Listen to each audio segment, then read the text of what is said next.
Hello and welcome to Lore Watch, roundtable freeform discussion about lore and our favorite media.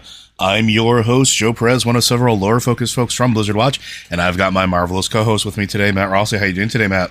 I'm trying to think of which Marvel character I'd be, and I think I'd be Armadillo. I don't like that. Well, Armadillo is probably a character folks at home don't know about. Who is Armadillo? Okay, I don't remember his real name, but I remember he was like a Mexican-American laborer whose family was having a hard time, and I think his daughter was really sick. Antonio Rodriguez, by the way. Okay, thank you. Say it again while I'm talking. Antonio Rodriguez. Thank you. I just didn't want people to have my voice over that. Anyway, I think his daughter was sick. I just remember that he ended up being a Captain America villain for a while, but he was always an extremely sympathetic one because he was just doing this stuff to help his daughter, and the power broker mutated him into an armadillo man. Now, if you know actual armadillos, you might actually expect this, but he was astonishingly effective as an armadillo man. Like he nearly killed Captain America like 8 times. He was go ahead. Sorry, go ahead. I was gonna say he was a villain for some other, like, not just Captain America, but he was a villain for Spider-Man because, of course, animalistic. They're always going to give it to Spider-Man. Yeah. He was a villain for the New Warriors. He was a villain for Hercules. I remember that was when I first saw him. Was reading a random Hercules comic from the 90s, and he popped up a lot. He was surprisingly common. I remember him because he was one of the main villains that you got in the original Marvel Superheroes yellow box, the RPG. And so when I ran it for the first time, Armadillo was a major villain because he was one of the 4 I had stats for. So, but yeah, no, I've always remembered Armadillo. The Grunwald Captain America run is a fascinating thing that we're not going to be talking about today, but someday we should. Yeah, one of these days we're going to talk about the weird anthropomorphization of Marvel, because there was a period in time where a lot of villains and heroes just basically rode that animal line, essentially. And this includes Captain America, who at one point was a werewolf. And I'm sure some people remember that, but if you don't, that's correct. Captain America was a werewolf. I mean, for that matter, there's John Jameson, who is in his life has been a infected by spores, super strong villain, then a werewolf who turned out to be a like demigod. Yeah. Star Wolf. And then he was married to She-Hulk for like a minute and a half, and then She-Hulk found out that he only liked her because Eros, aka Star Fox, used his powers on him to make him like her. And I'm sitting there going, okay, Jen, did you actually check to see if he liked you before that? But she didn't. She just broke up with him. I'm like, I'm pretty sure that if someone's hanging out with She-Hulk, they're not entirely influenced by anybody because She-Hulk is very hot. I'm sorry, but there's at least a possibility he liked her. Anyway, so yeah, a whole bunch of that. Let's talk about what we're supposed to talk about. Yeah, so get there. So what we're going to talk about is a little topical right now, and it's a good time, and in my opinion, for one of our random forays into comics, if you hadn't figured that out, we're going to be talking about Dr. Doom, Dr. Viktor von Doom. Dr. Doom is a staple villain in the Marvel comic universe, and why it's topical is because, well, we're getting him as the replacement for Jonathan Majors' character in the Marvel Cinematic Universe moving forward. And interestingly enough, and a lot of people seem very thrown by this, he's been cast by Robert Downey Jr. Yes, Robert Downey Jr. will be playing Doom. And a lot of people were very, very, very confused by this. And the interesting thing is, it actually makes an astonishing amount of sense. I mean, yeah, just for some examples as to why, I'm going to throw out a few random ones, and I'm sure Joe has more. But recently, when Brian Michael Bendis was writing Iron Man, he had Viktor von Doom as his Iron Man. Yeah. Because Tony Stark was gone. They wasn't sure if he was dead or replaced as a robot or whatever, but he was not there. And so Doom said, I'm trying to reform. I want to be a better person, so I'll be Iron Man. And of course, he's Doom. He was Doom as it, yeah. Yeah, he did it Doomy. And ultimately decided, no, I just don't work as a good person. I'm sorry. I'm going to have to go back to the supervillainy. But there was a long period of time where he was, in fact, Iron Man. So, and then there's the multiple times he and Iron Man have gone on time travel adventures together, not necessarily willingly, but they went back to King Arthur's court at least twice. In that whole journey, you think of Tony Stark as the guy who macks on a lot of women, but Dr. Doom met and fell in love with, as much as he can, Morgana Le Fay. And they have a kid. Yeah. Yeah. It's in fact implied that their child is Modred. Yeah. The magician, who is another Marvel Comics character. It's implied that is the child of Doom. Because that's another thing that people need to also, if they are not familiar with the character of Dr. Doom in general, Dr. Doom is an accomplished magician. He is a sorcerer. He is in the class of Sorcerer Supreme. He is as not a matter of fact, Supreme. Yeah. Well, actually, in the comics, he currently is. Okay, he is right now. He is. Okay. So Dr. Stephen Strange with the whole, there's a whole lot of stuff going on, but Doom helps them save the world, and part of that is he has to bear the mantle of Sorcerer Supreme to complete the ritual. I'm not really reading anything because we're at the midway point. But Doom being Doom takes that, does an incredibly powerful incantation, helps save the day because Doctor Strange is actually technically dead, and then decides, well, I'm going to keep the mantle for a while. There's still more work to be done. The world isn't saved quite yet. But just throwing that out there, the other things that I think that are really important, and going back to why Robert Downey Jr. being cast as Doctor Doom makes a certain amount of sense, is there's a series of what if comics, and one not what if comic, but one that is very important. One is the What If Iron Man Demon in an Armor, which we'll talk about probably first.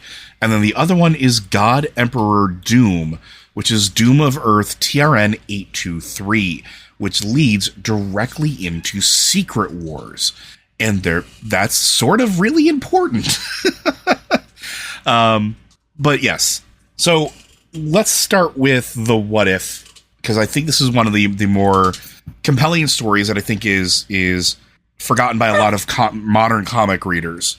Marvel has revived the What If series a little bit recently. Most probably high profile was they did a bunch of Miles Morales what ifs, like what if Miles Morales was Captain America, what if Miles Morales was the Hulk, what if Miles Morales was... they basically ran through a whole gamut of different characters that he basically took over the mantle of and how he dealt with that in sort of like an Elseworld sort of perspective. What If always posed questions that sort of shook the foundation of what the core idea of comics and characters, heroes, and villains were. What if the Watcher wasn't just the Watcher and would actually participated? What if Spider-Man did give up his mantle? What if the Spider-Man was the Punisher? Because that's a thing that happened in one of them. They're wild and all over the place, but they always were very interesting stories. And in this particular one, the story essentially goes back to when Dr. Doom, or in this case, Viktor von Doom, he had not received his doctorate quite yet, and Tony Stark were in college, and instead of Reed Richards from the Fantastic Four being college roommates with Viktor von Doom, it was Tony Stark. And you had very wild extremes. You had Victor, who came from a dirt poor country at the time. Latveria was absolutely almost destitute. And also a fascist dictatorship. In a fascist dictatorship, yes. Well, although a royal one. There was a king on the throne, but he was the one doing fascist stuff. And then you had Tony Stark, who, in this one, his family wasn't dead. His father and everything was still alive. He wound up going to college and just basically being like a spoiled brat youth. And the two of them interacted in such a way where, like, Victor was working on something late night in his dorm room and was just lecturing Tony about how, he was squandering his resources. He was this, idiot that didn't know what he had or how good he had it, and how Victor had to fight for everything he had. And then Tony corrects his equation casually, just sitting on the bed. Your equation's wrong. You need to do this. And Victor's like, I have gone over this 1,000,000 times. There is no way I'm wrong. And then he looks at it and he goes, oh, okay. Yeah, you're right. Maybe you're not useless. And so the two start a weird, tenuous relationship in college where Victor starts challenging Tony, and the two wind up going through and working together on Victor's project. Now, Victor sort of takes the lead, commands Tony around, but Tony sort of needs that at this point in his life. He tries to get Victor to lighten up a little bit. Victor tries to get Tony to buckle down. And then what happens is at some point, Victor's scholarship is denied. So what does Victor do? Turns to his science experiment. Tells Tony that it's going to open latent abilities in his person. Tony volunteers to be the first one because he wants that thrill rush. He's been working so hard. He wants to feel the rush of like the wind on the slopes. He wants to like drive fast cars. But this will do. He sits down in the chair, and Viktor throws the switch, and you probably guessed it by now, it's a mind transfer device, where Tony's brain gets sucked into the machine, Viktor sits down, shoves his brain into Tony's body, essentially. And should say his minds. He's not actually moving brains around. Because he's quite capable of doing that, if that was how he wanted to do it. No, he's just switching minds around. But they switch personas. Viktor, air quote, Tony in Viktor's body gets thrown out of school because Viktor and Tony's body gets up, reports him to the school, shows the secret lab that they had been building and working on, gets him sent back to his home country, gets him basically deported, and then proceeds to take over Tony's life. Where Stark Industries starts to be this weird mirror of what Dr. Doom did in the primary. So Tony essentially became not a totalitarian dictator yet. Like an evil capitalist corporate overlord type thing. Yeah, like super evil, super overlord, like corporate overlord. And Elon Musk, I'll say. Yeah. And then you had Tony in Viktor's body who went back home, started drinking himself to death until he started seeing Viktor in his body on the news, and then resolved to say, F that, I'm going to get my stuff together, cleans himself up, gets his degree, gets his doctorate, starts his own industries, Doom Industries, I think it was Doom Inc. or something like that. And literally the parallel trajectory continues where he essentially creates this, like, what Stark Industries was supposed to be. And it's interesting because one of the things that is, like, you get is, like, Viktor's got corporate spies, and those corporate spies are willing to kill or get information to him. And they both make sets of armor. And Viktor von Doom in Tony Stark's body makes Doom armor in the gold and red. And then you have... it's the Iron Man armor in the green. And then Tony in Viktor's body makes the Iron Man armor in gold and red. The Doom armor in gold and red. And the two end up facing off. And it's an interesting thing because you get to see, like, the meat of the characters, like who they are, what their core identity is, and what drives them. It's absolutely fascinating. I'm going to shut up and let Matt talk for a little bit. What do you want me to talk about, though? Whatever you want in here. Okay. I'm going to talk instead of about that particular what if or other what ifs. I'm going to talk about the fact that there's a lot of back and forth between Doom and Stark over the years for the very simple matter that Doom is essentially Stark, but smarter. And that's not an insult to Tony. There are very few people in the Marvel universe who can say they are as smart or smarter than Dr. Doom. Even Reed Richards can't. Reed Richards can't actually say he's smarter. Yeah, they're certainly real say close. They're rivals. Yeah, they're rivals. We can't call one or the other. I think right now the only acknowledged intellectual superiors are like Valeria, who is Reed's daughter and Doom's goddaughter, essentially, because Doom saved her life. Yeah, Doom is her godparent. Yeah, that one might be smarter. Franklin Richards, when he's portrayed properly, is often portrayed as a super genius, but that's not been the case in a long time. Which is also the weird fact because he happens to be the most powerful mutant in all of existence. Except he's not a mutant anymore because synergy or whatever. Yeah. You got me on that one. But the high evolutionary, maybe, certainly in his field, is the high evolutionary is the absolute expert in his field. But that's the thing with characters like Doom. Doom doesn't have a field. Doom has, something is happening, and I therefore will now know about as much about it as possible. Like, if time travel, he made a time machine. Magic, learned how to do that. You know, for a long time, the thing he used to hold over Reed Richards' head is that Reed couldn't do magic. And then there's a storyline where Reed finally had to do magic in order to get out of a trap Doom put him in. Mm-hmm. And he managed it, which made Doom angry because now he didn't have that thing to hold over him anymore. Reed went right back to never doing it again. He hates it, but he can do it. Also, technically, Peter Parker is in the discussion as well as Hank McCoy. Yeah, he's Peter Parker and Hank McCoy. Hank is in his field is better than Doom or Reed or any of them. Just like Hank Pym in his field is better. Tony Stark in his field is probably a little bit better at mechanical engineering and building things than Doom is. But Doom's a polymath. He can do practically anything at a very high level. Reed Richards actually puts Peter Parker in that group, by the way, because there's an old comic. I don't even know if you'll remember it, Joe. The first appearance of Xian Koiman, aka Karma, was in a Spider-Man Fantastic Four Marvel 2-in-1 team up. And in that, at one point, Reed is working on equations on his board, and after he and Spider-Man have had a several-minute conversation, Spider-Man looks at the equation and goes, "By the way, you got that wrong." Mm-hmm. And then he leaves, and Reed's like, "He's right." But like the smartest people in the world wouldn't have been able to what? And so Peter is actually way smarter than he acts. In fact, Doom has also said this. Yeah, straight up. Like Doom has like legitimately said that boy is smarter than he will let himself show. Too bad he doesn't have the safety of, I think it was like the safety of means to display his full splendor. Yeah. And that's the same thing. Like when Tony and like, I'm going to talk about this now because like I said, they're basically both Reed and Doom. I mean, both Tony and Doom basically are technological geniuses who've made suits of armor with all sorts of safety features and so forth. In this, there's a story where both Dr. Doom and Tony Stark, aka Iron Man, end up going back in time to King Arthur. We mentioned that already. In that story, the time machine is destroyed. So in order to get back, ultimately after Doom goes off and hangs out with Morgana Le Fay and Tony basically makes himself friends with the Arthurian knights, they realize, look, us fighting here is pointless. We're not here. This isn't our world. Why are we doing this? And they make an alliance, and Doom ultimately gives his word to Stark that, again, nobody knows Tony is Iron Man at this point, by the way. They think Iron Man is just some guy that Iron Man is, being paid to be that guy. He's not Tony. He's not anybody. The whole thing in the end of the original Iron Man movie where Tony is like trying to pretend it's a bodyguard in a suit, that was actually the thing in the comics for years. Oh yeah.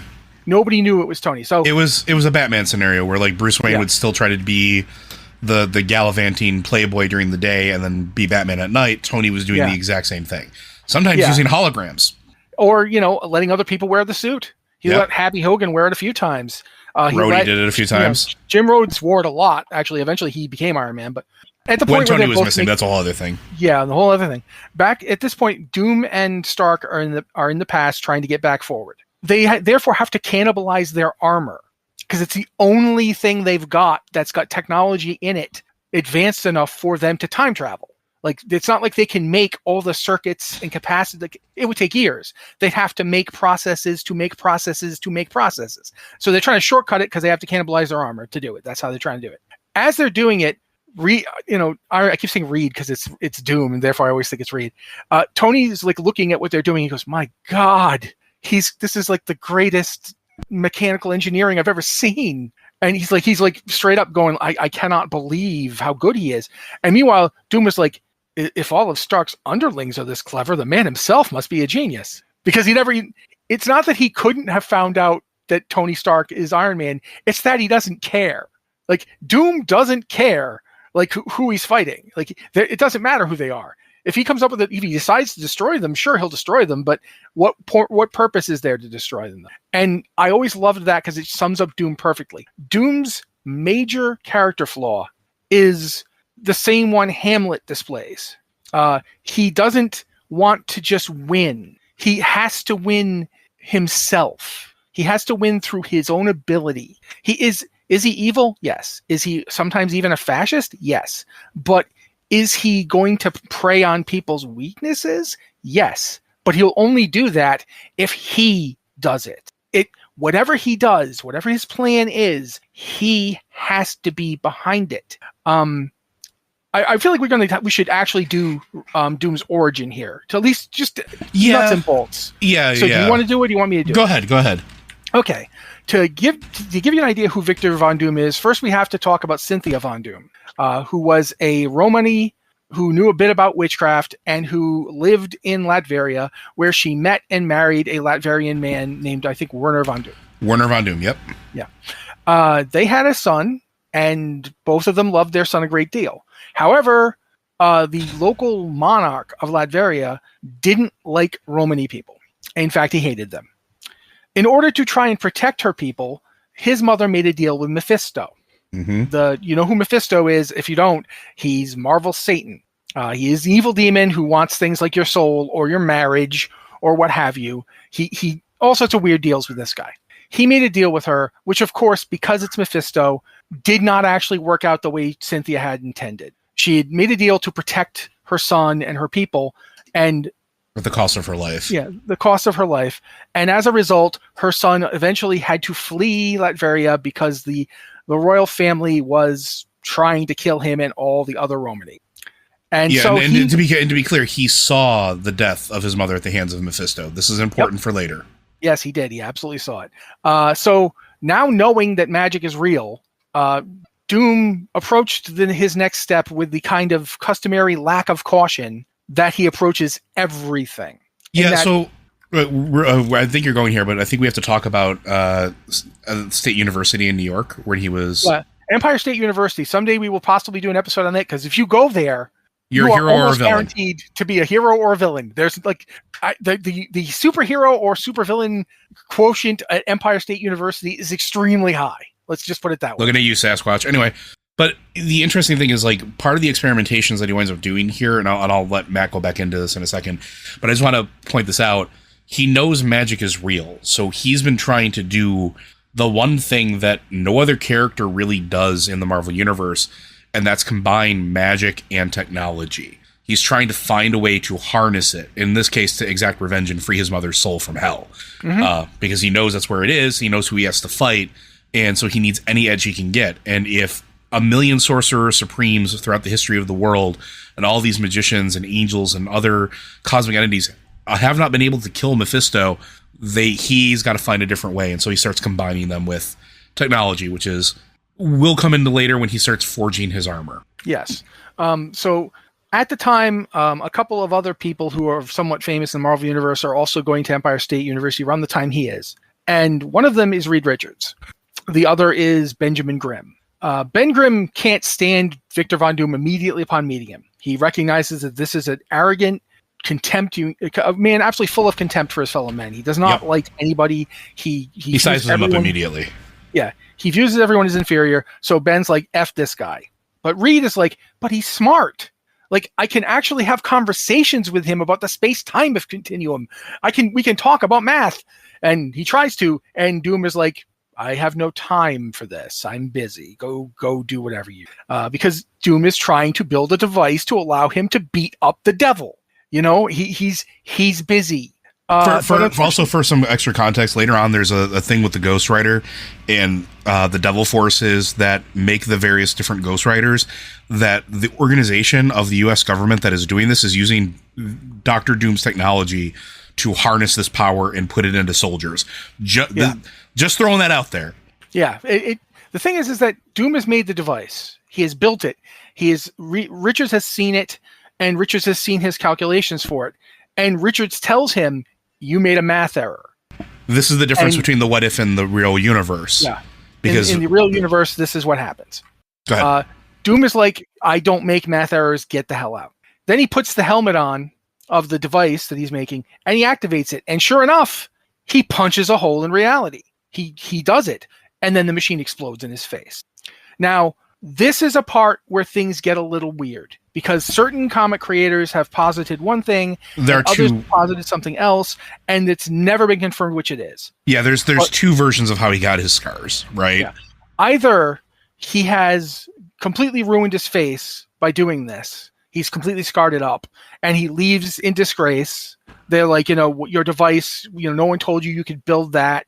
It blew up. You're out of here. You lose your scholarship. You go home. The other is he got one scar, a scar across his cheek that, if anything, enhanced his already attractive face. There's a third one. Yeah. Okay. Well, you'll tell the third one. Yeah. But anyway, he got the one scar. He looked at it and he said, I'm now imperfect. And so he boogied out to go do something else because he was so insane about his scar. Go with the third one. The third one is that after he was disgraced and wound up getting kicked out of the university and deported back home to Latveria, is that he wound up actually going to Tibet and had monks. No, that's part of the mind too. But this is where the figuring of his face, because it wasn't just the machine blowing up. That's one of them. If the machine blew up and scarred his face, he did still go to Tibet and do the thing you're about to talk about. But if the machine didn't scar him, he still went to Tibet and did the thing you're trying to say. He did go to Tibet no matter what. Correct. Yeah, no matter what, he went to Tibet for his first set of armor. But in some of the stories, he was impatient and couldn't wait for the armor to be cooled. This armor constructed of magic and technology, and put the mask on too soon, which burned his face. And in at least some stories, he knew it would burn his face, and he didn't. And did it anyway. Yeah. And he's like, I don't have time.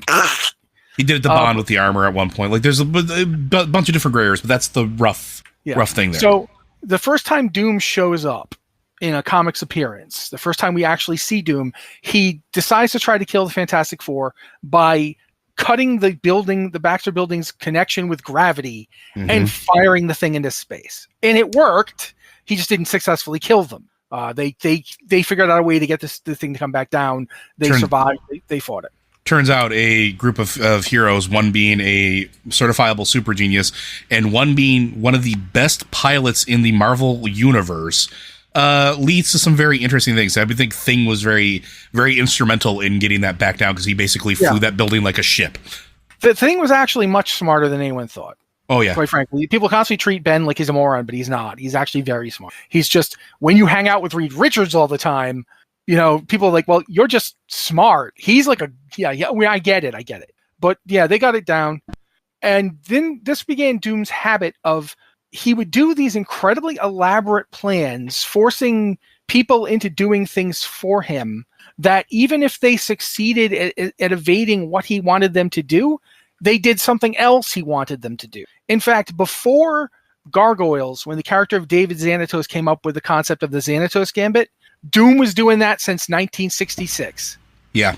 Doom was always 62. doing that. 62. Yeah, 62. Doom's initial appearance was doing that. His very next appearance, which I think is only a couple issues later, where he sends the Fantastic Four through time to ultimately foil Ramatet. And we're coming back to Ramatet, baby. He sent them back in time to collect stuff. He even had the Thing dressed up as Blackbeard at one point, and the Thing was like, I'm actually going to stay and be Blackbeard. And they had to convince him, Ben, you can't be Blackbeard. There's an actual Blackbeard. We can't. This would so displace history. That Blackbeard was a giant rock person. Come on, Ben. He's like, all right, fine, but I'm keeping the outfit. They eventually go back to ancient Egypt, where they fight Ramatet, who is the pharaoh. And the reason that Ramatet is capable of fighting the Fantastic Four is that he is from the 62nd century. Yeah. And he's got another name he's going to get known by, because after this defeat, he jumps in his time machine and gets out of Dodge, and in the process creates two alternate timelines, one of which leads to a character named the Scarlet Centurion, who will erase the Avengers from history, but in so doing create a what-if universe where the Avengers don't form until later. And in the other timeline, he decides to become somebody else entirely and becomes Kang. Now, Kang is the guy that Doom is replacing in the Marvel Cinematic Universe, because they had to get rid of the actor.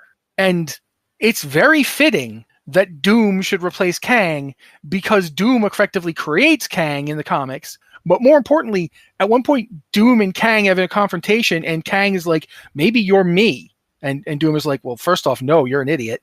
But you are potentially descended from me, because at Kang's original origin in the comics, he finds a time machine. And that's when he starts time traveling. And it's Doom's time machine. But Doom didn't make the exact time machine he's using. Nathaniel Richards did, Reed Richards' father. And the reason that Nathaniel Richards made that time machine was because even though he was from earlier than Doom, he found out about it later and built his own. So yeah, a lot of time travel going on. Doom is one of those characters who is doing a lot of time travel. But as what we get from here is the various things that Doom does that are stock in trade to him that will come up again and again. One is the Doom, if you defeat Doom, you only do so in a way that will help another goal. He never sets up a plan without another plan. It's like, okay, if they get through this, they're going to make this more possible. That's Doom's first thing. Doom will always come back, and he will always have some other plan. Doom has a lot of robots that are robot duplicates of him, and sometimes they don't know they're not Doom unless Doom is in the area.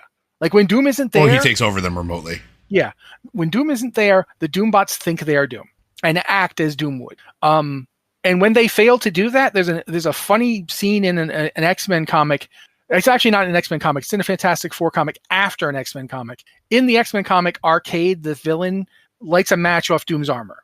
When Doom sees that the armor has a mark on it from that happening, he destroys the robot. Because you don't get to, the real Doom would never allow someone to light their match on his armor. He'd have killed Arcade immediately or tortured him for years.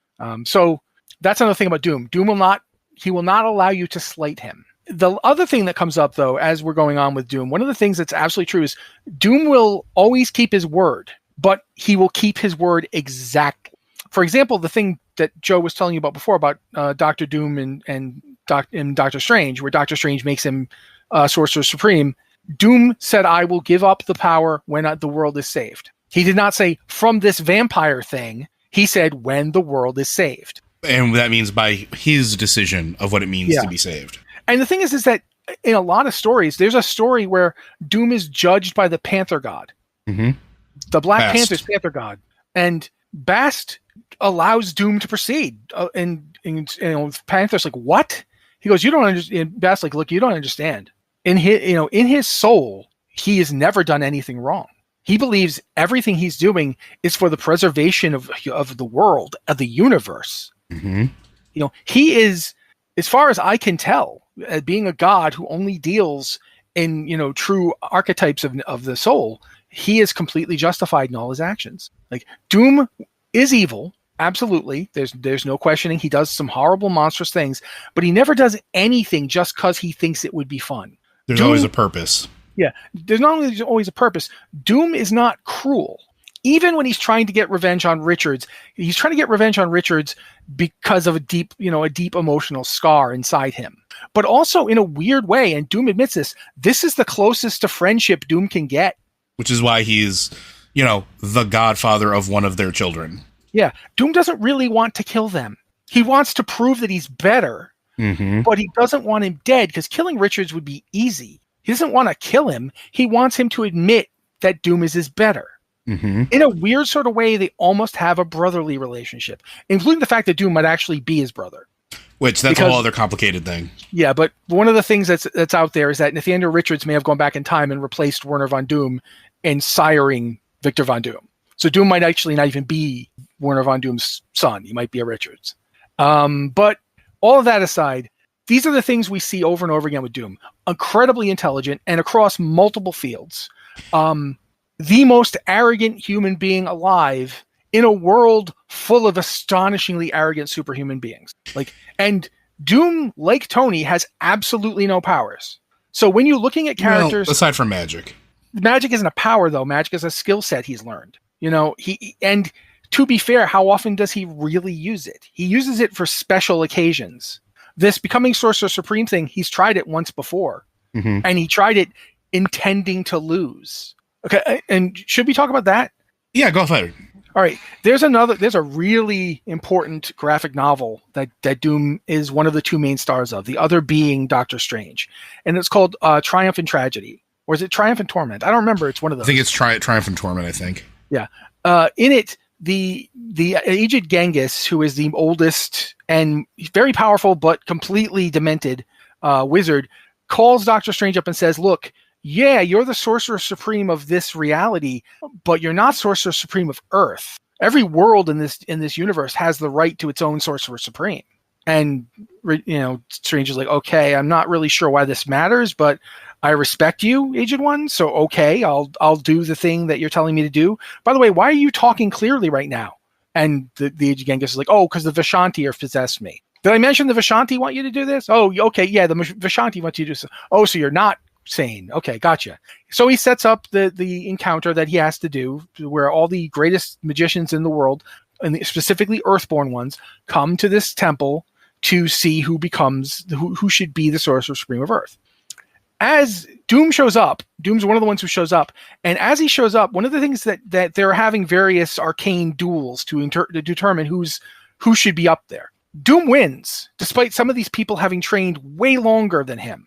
And the reason is because he's got his armor set to record what they're doing. And then it replicates those movements perfectly. He's literally got like a VR assistant that just replays the spell with him instead of them. That's how he beats them. But he can't beat Strange with it, and he knows it. But he didn't want to beat Strange because Strange as the winner is acclaimed Sorcerer Supreme of Earth. And as a result of this, Doom, who's number 2, gets to ask him a boon. Yep. So Doom was playing for second the whole time. Doom gets his boon, and he's like, okay, I want your help to get my mom out of hell. Strange is like, what? He goes, yeah, I thought you were going to ask for world conquest. If I wanted to conquer the world, I don't need your help. I've done it at least 6 times. No, I want your help to get my mom out of hell. Okay. Cue magical training montage as Strange literally becomes Doom's master. Like, Doom is now the apprentice of the Sorcerer Supreme, and Strange teaches him. So Doom was already good enough to be considered for that position, but now he's getting street tutelage from the guy who learned from the Ancient One. Mm-hmm.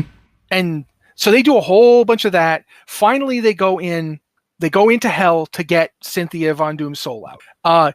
And they get beat because Mephisto is Mephisto and it's Mephisto's realm, and they didn't have a chance because Doom has been trying this his whole life. Every year, I think it's like on All Hallows Day, he's been challenging Mephisto and failing to get his mom out. But on this day, they goes in with Strange. They still fail, and Mephisto's bragging, and Doom betrays Strange and in order to get his mother's soul. And his mother is so horrified that he would betray the man that came in with him that her refusal to go along with this redeems her. Mm-hmm. And now Mephisto's like, well, I don't care that she's redeemed and she's leaving. I'm going to kill Strange. Doom activates a gizmo he put on Strange's cloak and frees him and sends him home. Because that was his gambit the entire time. Yeah. Mephisto was like, what? He goes, I swore an oath I wouldn't betray him. Why would I betray him? I just needed my mother to think I betrayed him. So his entire plan, which worked, was to go to hell, make his mom think he's super evil so that her soul would go ascend up to whatever higher existence there is. And then he doesn't owe Strange anything because Strange failed. Mm-hmm. So then they go back. He was like, so what? Strange is like, what just happened? And Doom is like, I saved my mother. He goes, but she hates you now. And he goes, that's of no consequence. I saved her. It doesn't matter if she knows what I did. What matters is that it worked. That is Doom in a nutshell. He's often, like I said, I'm not saying he's a good person. He is evil. He's sometimes even a fascist. But he has, I don't even want to say he's got a code. He's got standards. Yes. This is a guy who, when forced to cooperate with the Red Skull, plotted to betray him immediately. Because he doesn't like, even though he is a dictator in a lot of regards. He doesn't like Nazis. He hates Nazis, and even then, he treats the people of Latveria now like pretty dang good. Yeah, they have a great standard of living. Now, sure, they're not free, and that's absolutely the case. It's a despotic rule, but it's not a murder squads come in the night to get you despotic rule. And to put it in, like, we did talk about the vampire thing recently, Latveria is the only place on Earth that did not fall to vampires. The only place on Earth, period. So... He does some stuff, but one of the things about Latveria is a microcosm of what he plans to do for the entire Earth. He wants to keep it safe. He thinks that he should rule, not because he wants to necessarily, but because it is the only way to keep the world safe. And the problem is that when he gets it, he doesn't want it. Like, Doom has taken over the Earth on several occasions. There's one time Doom took over the Earth with gas. Like, he created a gas, exposed it to the world, and everybody in the world, except for a few people who were immune to it, were under his control. But by the end, someone broke his helmet, and the gas got him, and he basically controlled himself into not remembering it because he was so dissatisfied with it. And that's only the first time. The second time, he used the Purple Man. If you're a Jessica Jones fan, this was before Jessica Jones existed as a comic book character, so she doesn't come into it, but if she had been around, she would have fought him. Kilgrave is ultimately getting beat up by somebody. I forget who the villain was that he was getting his butt handed by, but Doom comes and saves him, and then Doom puts him in a giant diamond and uses him to control people all over the world. And at one point, Kilgrave is like, this isn't your plan. This is just my power. You're nothing to this. If I wasn't stuck in this diamond, I'd be controlling you. Doom goes, really? all right. Lets him out. Goes down. No, he doesn't let him out. He just goes into the diamond. He goes into the diamond, pulls off his mask, and goes, do it. And Kilgrave's like, stand on your head, do this. And Doom doesn't do anything. He's like, it's not possible. Nobody's will is that strong. Doom just puts the mask back on and goes, now, click, click. Who deserves to rule? Like, Doom is an egomaniac, but he is able to, he can cash those checks. Doom has beaten Dormammu twice. Yep. Twice he beat Dormammu. And it's not the only cosmic entity that Doom has beaten. He's beaten the Silver Surfer. He's beaten Galactus, technically. Without the use of a nullifier, grand nullifier. One of the things I do... Good. He did. One of the things I do want to talk about, though, is why Robert Downey Jr. Being cast in this role into why it's important. One of the storylines that is going to be very important to the Marvel Universe moving forward, at least in the movies, is Secret Wars. Secret Wars is a huge pivotal moment. Now, there's been a few of them over the years, but the one in particular is 2015, which was written by Jonathan Hickman and Asad Ribic. Yeah, right? And it essentially rebooted the Marvel Universe. It absolutely redid. So what wound up happening is the regular Marvel Universe and the Ultimate Universe collided. The Ultimate Universe was getting essentially absorbed into the Marvel Universe. Things were going haywire. This is how you get things like Miles Morales coming to the main universe, et cetera, et cetera, et cetera. Dr. Doom, however, sees that the multiverse is perishing. Not just one universe, all of them are splintering apart by this collision or this grasping or collapsing of the multiverses. He steals the power of all of the Beyonders, a cosmic group of entities that control reality. And what does he do? He creates his own battle world from the remains of all the different worlds throughout the multiverse. He becomes God Emperor Doom, ruler of Battleworld. For 8 years, Doom twists the memories of Battleworld's residents until they can no longer remember life before Battleworld. Sound familiar?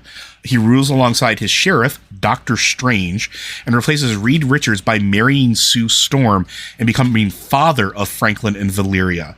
Johnny Storm is exiled, becoming this world's son. Because again, the multiverse has collapsed. There is no sun. He uses him to basically keep the world alive. And Thing becomes the wall to protect Battleworld's perimeter. And it should be pointed out that while Joe earlier said that this was TRN, I forget what other one, that God Emperor Doom was just an alternate version of the God Emperor Doom who was our Doom. Yes. So the one that we're meeting on Battleworld, he didn't die fighting the Maestro, so he is our Doom. Yep. This is canon. This continued on. Not only is he have this world that he's essentially assembled with all the pieces and dregs of the multiverse, he also has captured all of the Thors from the multiverse that have survived and uses them as a personal police force. He is just absolutely insane. He murders the Phoenix-powered Cyclops. He rips out Thanos' skeleton and even defeats an Infinity Gauntlet-wielding Black Panther.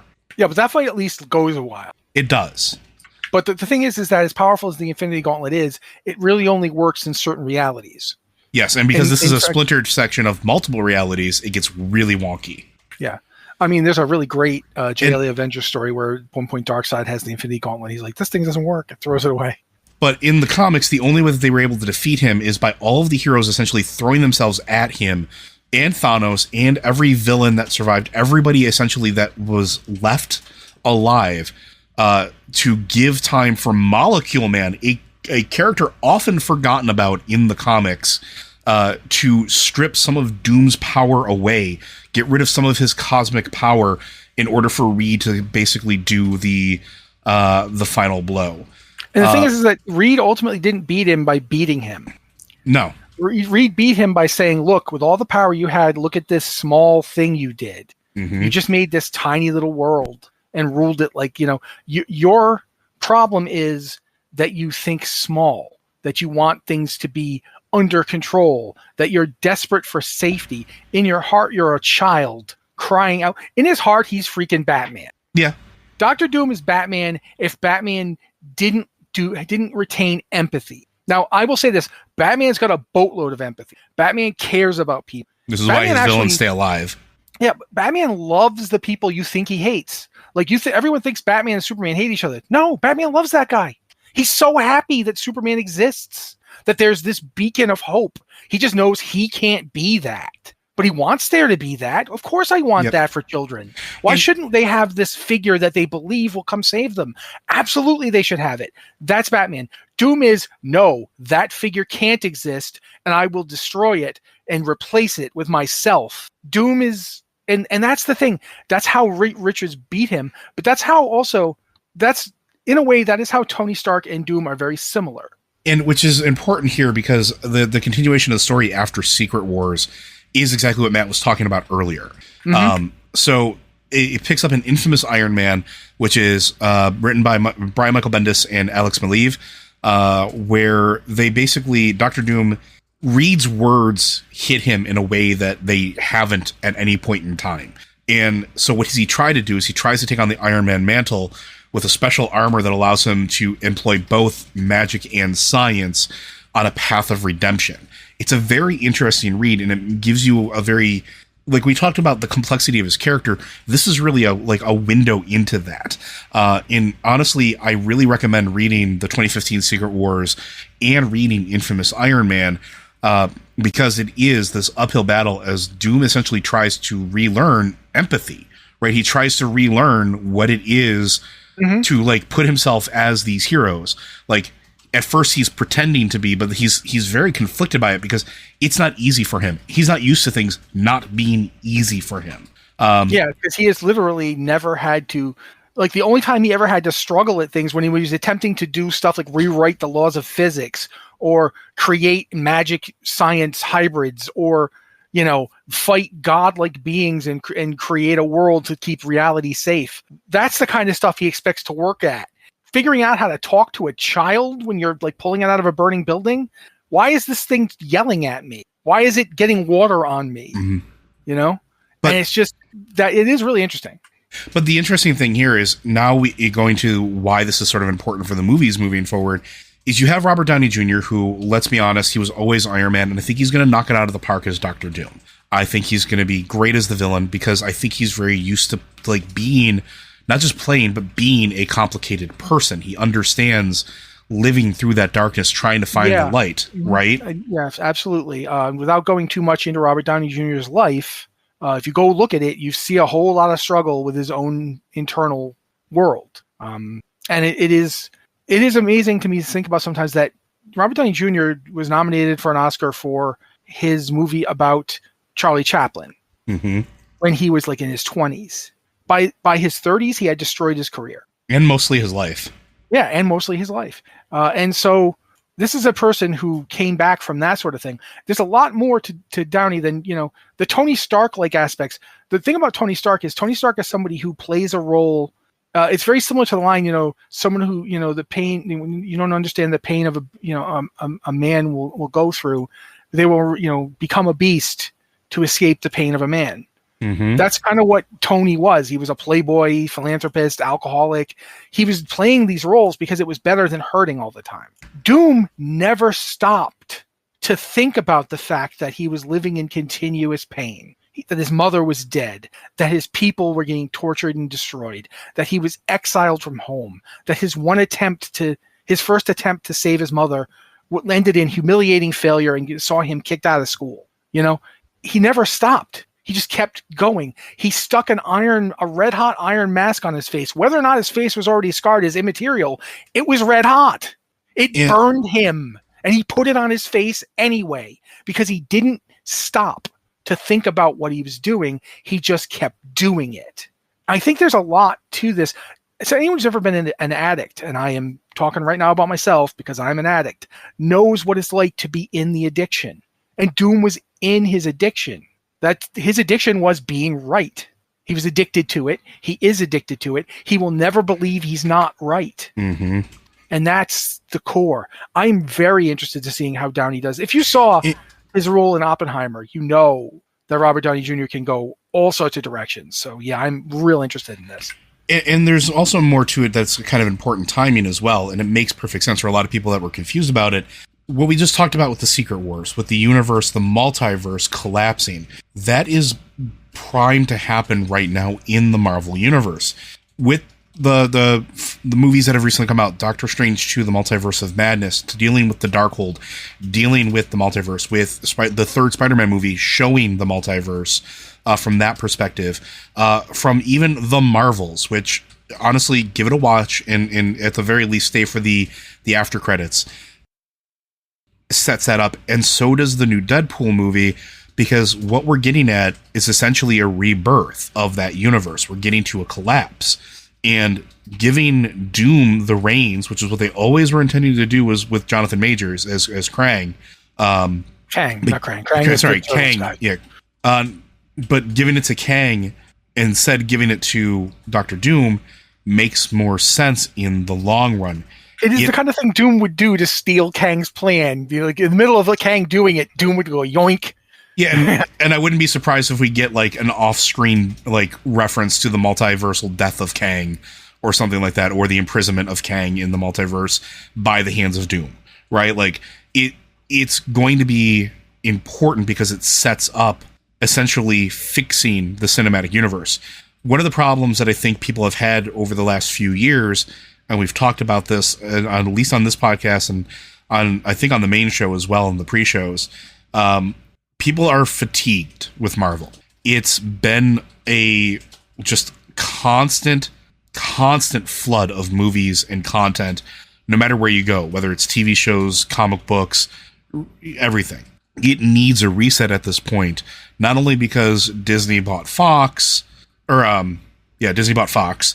And got the rights to Sony stuff too. And got most of the rights to the Sony stuff back, minus the Spider-Man stuff. Because you have all of this, it's a prime opportunity to start telling the stories they originally wanted to, but couldn't.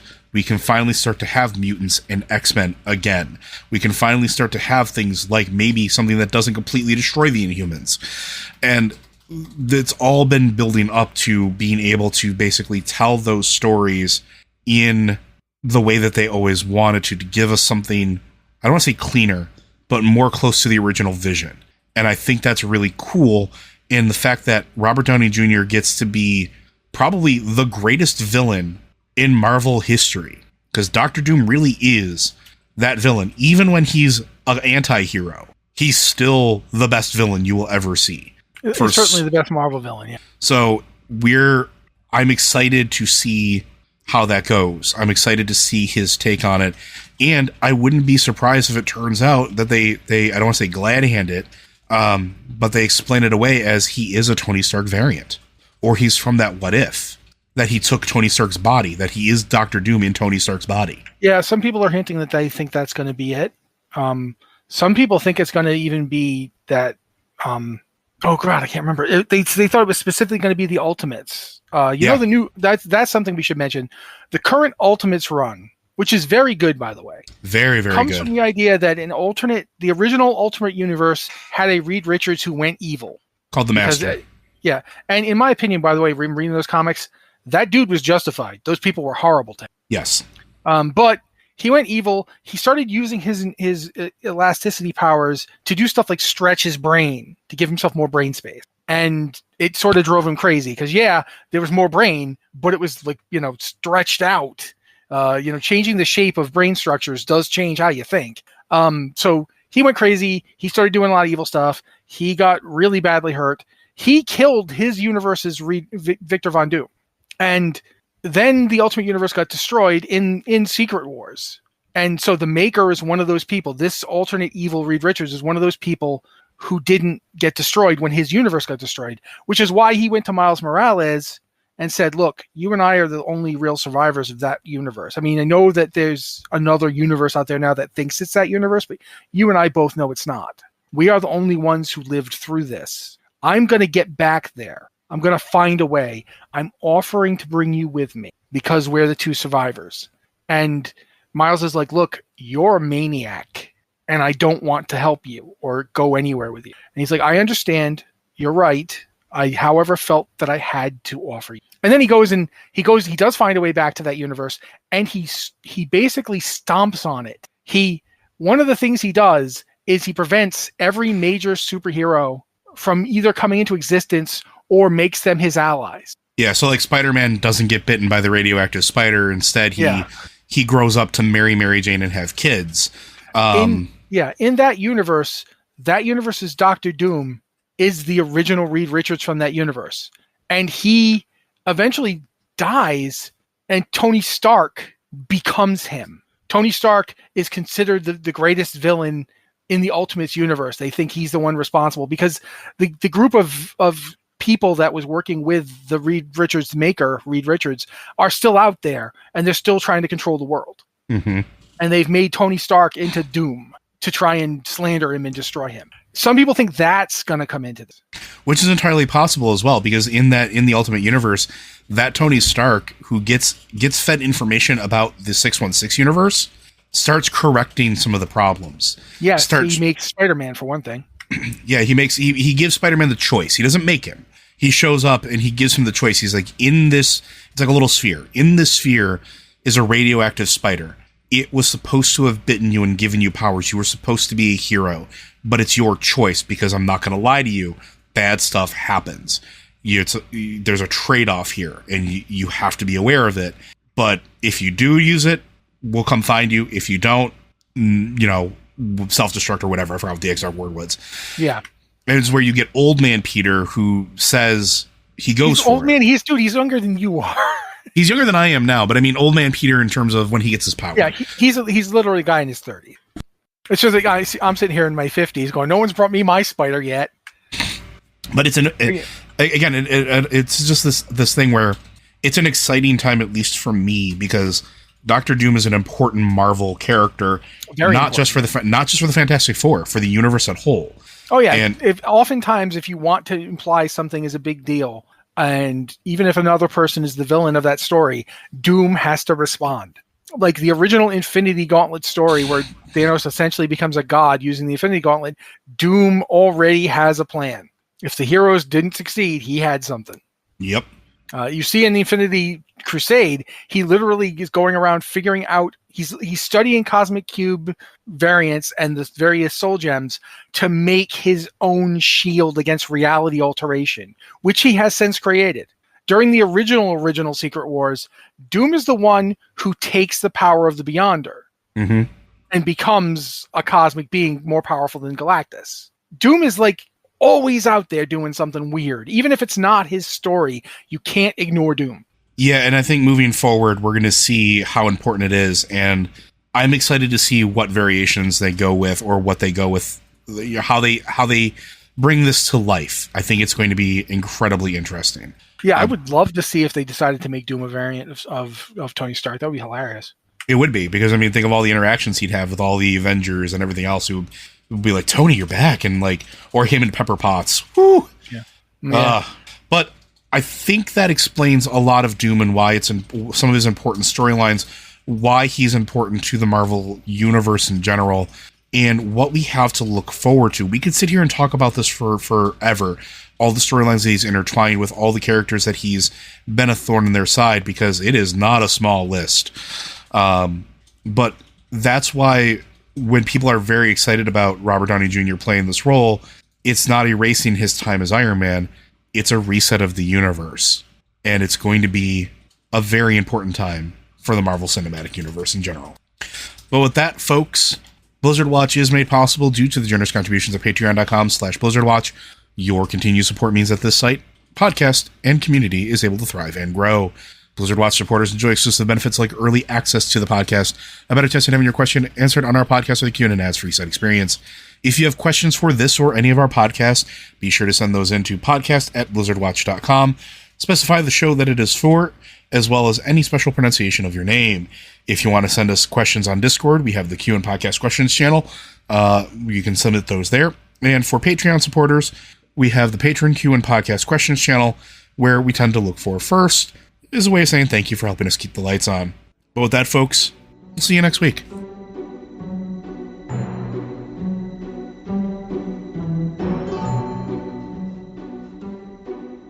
Richards!